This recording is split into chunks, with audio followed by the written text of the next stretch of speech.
Scott Robertson has named his side to face England at Twickenham on Sunday morning. Billy Proctor's back at centre, and we've got a bunch of other changes to the back line too. Robertson says the team is ready for the challenge. Joining us now is Sky Sport commentator Tony Johnson, beaming in from London. Tony, good morning. Good evening. Hey, Ryan. Good to see you. What do you make of those changes to the back line? Yeah, no great surprise there with any of the selection changes that they've made. Obviously, there was a vacancy on the left wing with Caleb Clark being out injured. They want a power winger there. They want one of their wingers to be similar to Clark, the sort of game that he brings. And so the natural fit there was Whainga Onuku. So he moves out to the wing. Billy Proctor comes in for the first time in a while. I think the first Bledisloe Cup test it might be. The other change in the forwards, perhaps not quite so predictable, with Simon Parker coming back into the team. I think they just want to make sure their bench is nice and strong, because that is something that England have really put a big stock on. They've picked a very forward-oriented backup or bench for this test match. And so they move Satiti back. They hope that he can come out and make an impression on the game later on. Same with Damien McKenzie and the like. So apart from that, there's Scott Barrett coming back. So no, there's no great surprise in what they've done.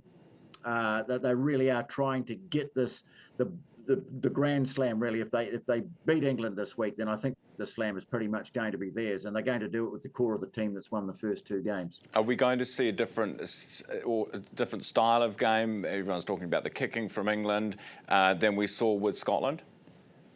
Oh, yeah, Scotland like to move the ball, which is why we always enjoy test matches against them, because they're a proactive team. They like to chance their arm a bit, move the ball into space. England will be different. They've gone very big, as I say, on their forwards. The 6 forward reserves, and they're going to use them. They'll bring them on. They hope to win the game, I think, in the last 20 minutes of the game. So they'll be asking a lot of physical challenges of the All Black team.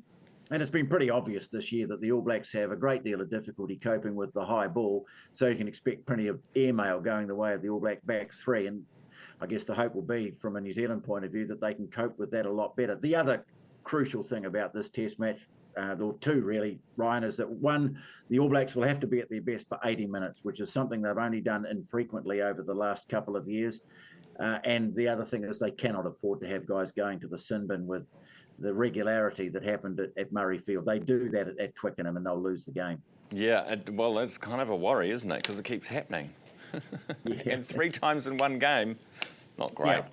Not great. No. All right, well, watch the discipline on Sunday morning. Tony, thank you. Looking forward to your coverage too. Sky Sport commentator Tony Johnson in London this morning.